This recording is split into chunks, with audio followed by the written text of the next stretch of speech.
Xin chào các bạn. Dạo này miền Tây bắt đầu bước vào mùa mưa, cây cối tươi tốt hẳn, cỏ cũng mọc tùm. Sẵn hôm nay cuối tuần được nghỉ, ba tụi nhỏ cũng ở nhà nên tụi mình bắt tay vô dọn dẹp cái sân đằng trước, cắt tỉa mấy đám cây, sắp xếp lại sân phướng cho gọn ghẽ. Để qua tuần ba tụi nhỏ đi làm xa nữa, không có ai phụ, mình làm một mình ên quải lắm. Mới dọn được có chút xíu là trời lại kéo mây đen nữa rồi. Mây kiểu này mưa là cái chắc. Mưa rồi ngồi không buồn miệng quá. Tự nhiên thấy thèm món bánh nhúng của mẹ. Mình nhớ lúc nhỏ trời cũng mưa như vậy, mẹ không có đi ra vườn làm được nên mẹ mình hay làm món bánh này cho tụi mình ăn. Bánh này làm nhanh mà ăn lại ngon nữa. Bánh giòn, thơm lại béo, ăn rất là ngon. Bánh nhúng này ăn có vị béo là nhờ nước cốt dừa. Mình đi chặt trái dừa khô nạo làm bánh. Ở quê cũng tiện lắm. Dừa khô ở trên cây rụng xuống thì mình lượm đem vô nhà, quăng vô đít sàn để ở đó. Bàn nào có sẵn trong nhà, cứ lúc nào thấy thèm bánh thì lôi trái dừa ra làm bánh ăn. Mưa tạnh rồi, để gáo đất tí mình làm tiếp. Mình nạo dừa đã. Nạo dừa bằng cái bàn nạo này nói dễ cũng không dễ đâu ngang. Lâu lâu nạo dừa bị trượt vô tay, chóc da rớm máu như chơi. Bưng thêm gỗ trứng ra để pha bột. Mình xài bột gạo, bột nếp với bột mì phẳng. Đập 2 cái trứng vịt bỏ vô cái tô.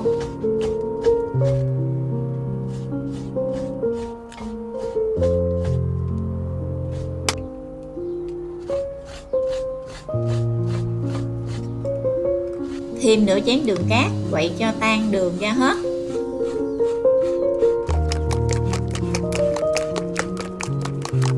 Mẹ mình dắt nước cốt dừa là thiên hạ vô địch luôn đó. Dắt nước cốt dừa ra nhiều mà lại đặc nữa chứ. Dắt chừng 1 tô nước cốt dừa là đủ pha nhiêu bột đây rồi. Mình cho hết bột vô cái thau.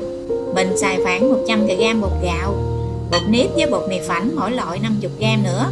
Nhiêu bột đây là ăn ngất ngay luôn.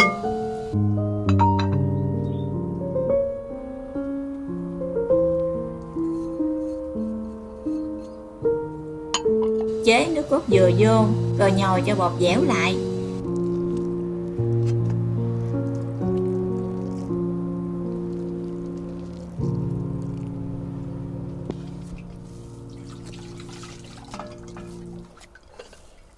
Nhồi bột xong, mình đổ trứng vào quậy cho bột tan ra.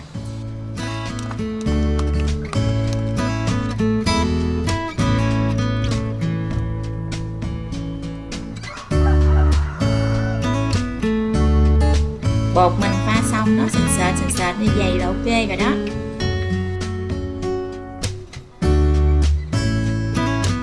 Mình vô nhóm lửa cho cháy lên rồi để ở đây mẹ mình sẽ chiên bánh.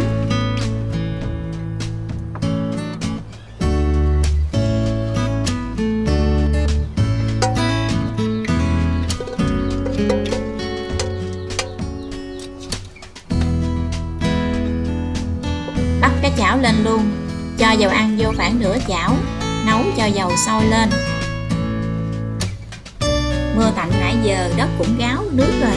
Mình tranh thủ ra làm tiếp để không thôi chiều lại mưa nữa. Mưa xuống là cỏ bắt đầu mọc nhanh lắm. Chừng 1 tuần lễ 10 ngày mình không làm là nó mọc tùm, lấn hết mấy cái đám bông của mình luôn. Mình phái trồng bông trồng hoa lắm. Trong tuần đi làm thì thôi chứ cuối tuần dù bận cỡ nào đi nữa mình cũng dính chút thời gian để trồng và chăm sóc đám bông. Sáng thức dậy tưới bông tưới cây, nhìn tụi nó xanh mướt nở bông khắp sân lại thấy vui vui. Mấy loại bông sao nhái, bông cúc thì bông đẹp nhưng tụi nó nhanh tàn lắm. Mình trồng chừng 2 tháng là tụi nó ra bông rực rỡ rất đẹp. Tụi nó nở tưng bừng chừng 1 tháng là cây bắt đầu tàn.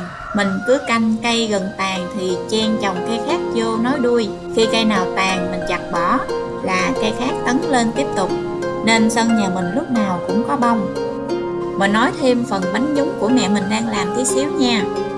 Mình dùng đũa nhúng vào chảo dầu. Nếu thấy lên tim là dầu đã nóng rồi đó. Mình lấy mấy cái khuôn nhúng cho vô chảo dầu, để ở đó một chút xíu cho nó nóng lên. Khi mà cái khuôn này nóng thiệt là nóng, mình lấy cái khuôn nhúng vô bột.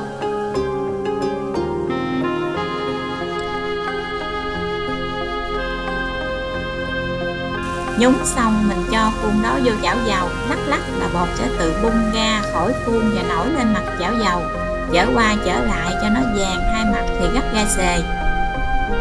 Bánh này rất mau vàng, mình nhúng vô rồi chở qua chở lại chừng 1 phút là vàng. Từ trước tới giờ mình chỉ gọi bánh này là bánh nhúng theo kiểu nhìn mặt đặt tên. Bạn nào biết tên gọi khác của loại bánh này thì hãy phản hồi cho mình biết với nha. Đang làm mà hử, mùi bánh nè chiên thơm quá chịu hết nổi, chạy vô bếp ăn dụng mấy cái. Bánh này mới chiên còn nóng hổi vừa ăn luôn, giòn kháy đã thiệt. Cầm thêm một cái bánh ra cho ba tụi nhỏ ăn dụng ké. Chiên bánh này mau lắm, chiên chừng 15 phút là được cả xề luôn. Bánh này mới chiên xong ăn rất là giòn, béo và thơm. Lúc nào chiên nhiều ăn không hết thì bỏ bánh này vô cái hộp để kín lại, ăn cũng được mấy ngày. Nhưng thường nhà mình làm bánh này chiên mẻ nào là sạch hết mẻ đó.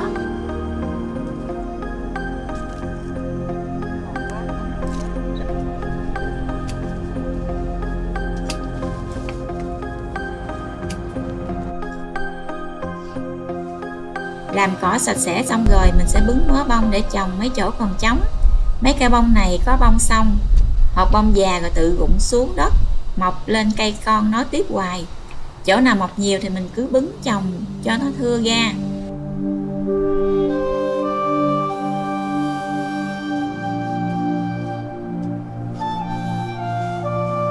Ôi sướng ghê, mẹ đã chiên xong bánh rồi kìa. Nhìn xề bánh nhúng của mẹ hấp dẫn quá đi thôi.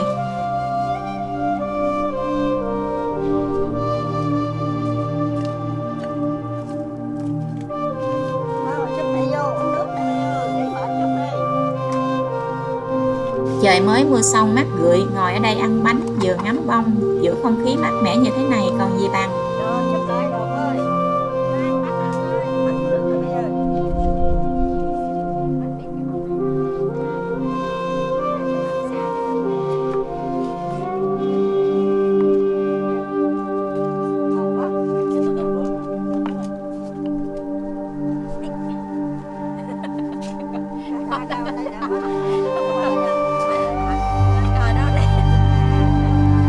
Bánh nhúng mới chiên còn nóng hổi, vàng ươm, giòn thú, cắn một miếng bánh giòn tan trong miệng.